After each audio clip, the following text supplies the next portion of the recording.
इतिहास में दर्ज है कि जब भी किसी साम्राज्य ने फारस के गौरव को कुचलने की कोशिश की तो फारस की राख से एक नया ज्वालामुखी फूटा है। तेहरान में आज फिर जन सैलाब उमड़ा है। वो सिर्फ खामेनेई की अंतिम यात्रा की तस्वीर नहीं थी, बल्कि एक साइलेंट वॉर रूम बनने का भी संकेत है।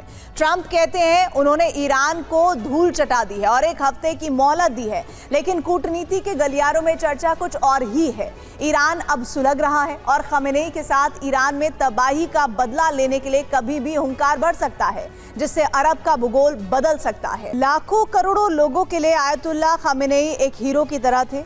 इसी वजह से उनकी अंतिम विदाई में आंसुओं का सैलाब उमड़ पड़ा। 4 से 6 जुलाई तक तेहरान में ही उनका पार्थिव शरीर अंतिम दर्शन के लिए रखा जाएगा। मुसल्ला में अंतिम दर्शन लोग कर पाएंगे, जहां से हुसैन स्क्वायर से होते हुए आज़ादी स्क्वायर तक अंतिम यात्रा निकाली गई। इसके बाद उनके ताबूत को धार्मिक शहर कुम ले जाया जाएगा। तो तेहरान से 150 किलोमीटर दूर है ये, जहां 7 जुलाई को शोक सभा है। कुम से आगे 600 किलोमीटर दूर हवाई मार्ग से ताबूत को इराक ले जाया जाएगा, जहां 8 जुलाई को इस्लामिक धार्मिक स्थली नजफ करबला में श्रद्धांजलि सभा आयोजित की जाएगी। इसके बाद 950 किलोमीटर दूर ईरान के मशहद शहर में 9 जुलाई को इमाम रजा दरगाह में खामेनेई को सुपुर्द खाक किया जाएगा। खामेनेई की अंतिम विदाई के बाद कयास लगाए जा रहे हैं कि ईरान युद्ध का ऐलान कर सकता है। इसकी पहली वजह है सुप्रीम लीडर खामेनेई की हत्या का बदला।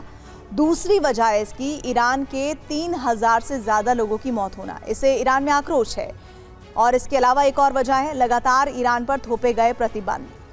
चौथी वजह है ईरान के यूरेनियम संवर्धन पर रोक लगना। 5वीं वजह है ईरान के मिसाइल प्रोग्राम पर अंकुश लगाया जाना।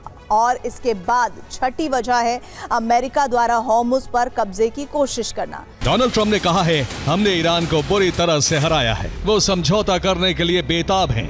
हमने उन्हें खामेनेई के सुपुर्द खाक के लिए 1 सप्ताह की छुट्टी दी, क्योंकि हम अच्छे लोग हैं। ये सच है।